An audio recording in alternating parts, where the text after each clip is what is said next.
What do most families want? I would say most families want a peaceful and smooth transition of their wealth.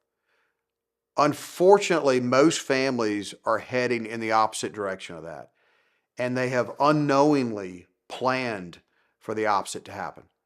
Because most families who have done planning, 75% of Americans who have done an estate plan, they only do a will. They're not trust planning.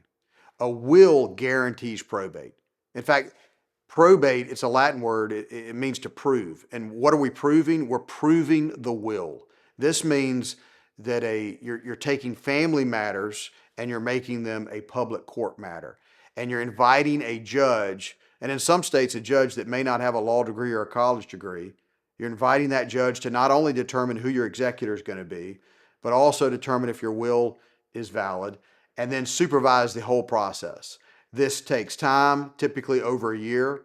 It costs money, and it also costs an executor fees. And so probate takes privacy from your family. It can take money from your family. It can take time. This is not the court's fault. This is just because most Americans have not planned to avoid it. It is completely avoidable. And it's avoidable through a revocable living trust.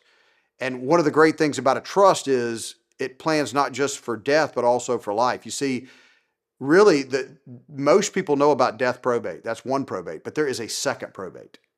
The second probate is the living probate. So ask yourself this question: if I was incapacitated today, who has control of my assets? Who can get to my assets? Now, if the answer is, I don't know, or I have a power of attorney, those are the wrong answers. Now, why is it a wrong answer to have a power of attorney? Well, because power of attorneys are extremely fragile. Surveys show that 63% of Americans that use power of attorneys, they're going to encounter difficulties. Banks and financial institutions are tired of taking on liability. They're tired of getting sued. What they don't want to do is honor the 5-year-old power of attorney you did that named your brother to be in charge. They give him the money because he says you're incapacitated.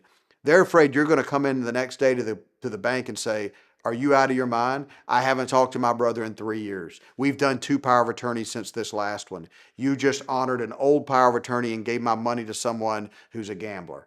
They're afraid they're going to get sued. So in record number, they're turning down power of attorneys. When that happens, you and your family are now in probate court. And that's the living probate court. A lot of states call this guardianship. Some states call it conservatorship. And the issue is now your family has to go through the court just to get control of your financial affairs. And oftentimes your family is not who's picked. It's a third party who works for the court and charges a fee that is much higher than a financial advisor would charge. We often see 5% fees. They report back to the court only once a year how they spent the money.